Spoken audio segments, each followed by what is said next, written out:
Et bonjour à tous, donc je vous présente aujourd'hui une nouvelle vidéo où je suis en train de semer mes blés durs. Alors on est tard en saison avec les conditions météo exécrables de décembre-janvier, on se retrouve au mois de février pour terminer les semis de blé. Alors semi-tardif, par contre je suis dans des parcelles qui se réchauffent vite au printemps et qui ont des pouvoirs de talage relativement importants. Donc je vous présente tout ça après le générique.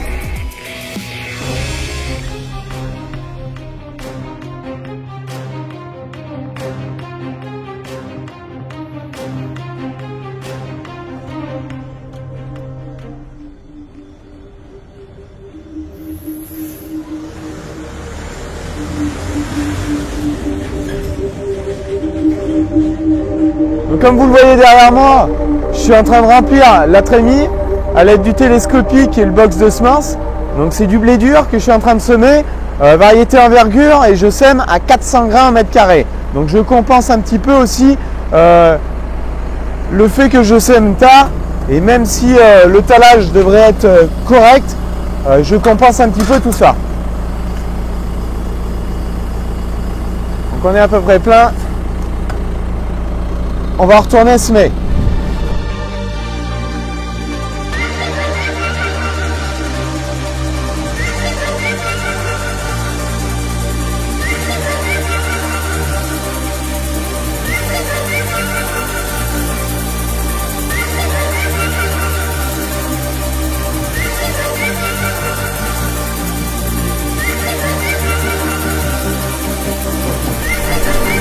Donc on se retrouve dans le tracteur, donc on est en train de semer avec le GPS bien entendu, comme vous le voyez là. On vient de passer la moitié de la parcelle. Donc il est 7 h du matin, comptons 3 heures à peu près pour finir. Donc j'espère avant le vrai dégel de pouvoir finir cette parcelle. Donc il fait moins 3,5, donc ça paraît peut-être fort pour certains, mais avec la pellicule de neige que vous voyez juste dehors, elle isole du froid. Donc le gel descend peu.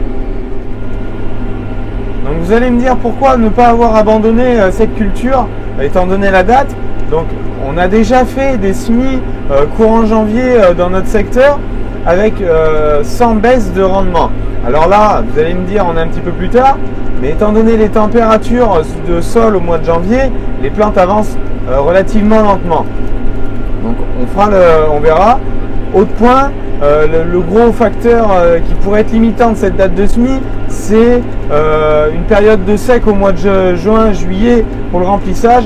Bon, c'est une époque où j'espère avoir l'irrigation, ça permettrait aussi de voir en faisant un passage d'irrigation ce que l'on peut gagner à ces endroits-là.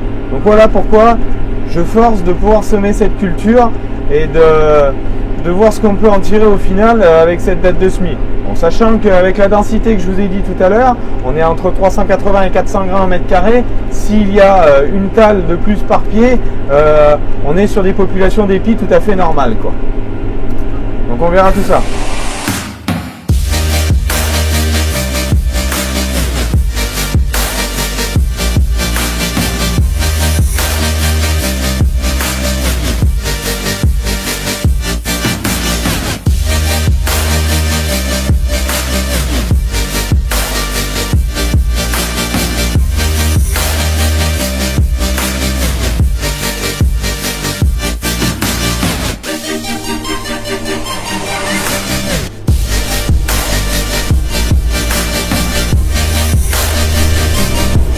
Donc maintenant le jour est levé, comme vous le voyez c'est le phénomène habituel, quand le jour se lève par temps clair, les températures baissent encore un petit peu. Vous voyez là on est à moins 4,5 maintenant.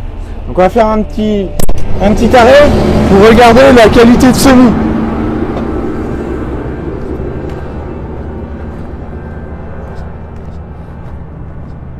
Donc je viens de ravitailler, de changer de variété.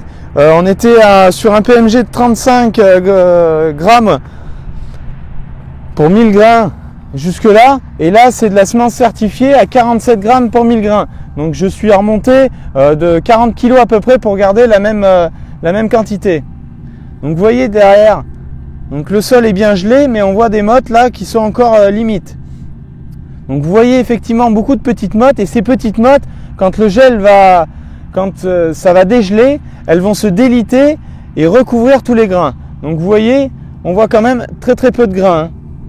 Et si on gratte un petit peu, ben on arrive à les trouver. Ils sont effectivement tout de suite dessous.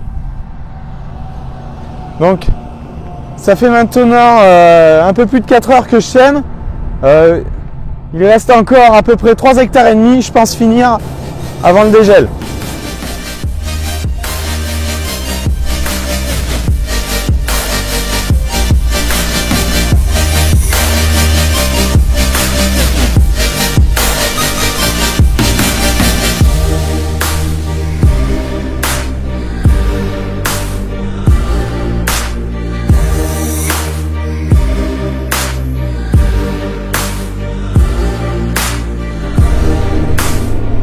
C'est la dernière, c'est fini, ça tombe bien, ça fait moins 0,5.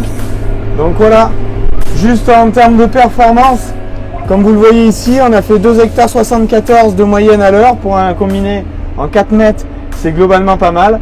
190 litres de consommation, 13 litres en gros à l'hectare. Donc voilà un petit peu les données du chantier. Je vous souhaite bonne semaine et puis à la prochaine. Allez, bye bye.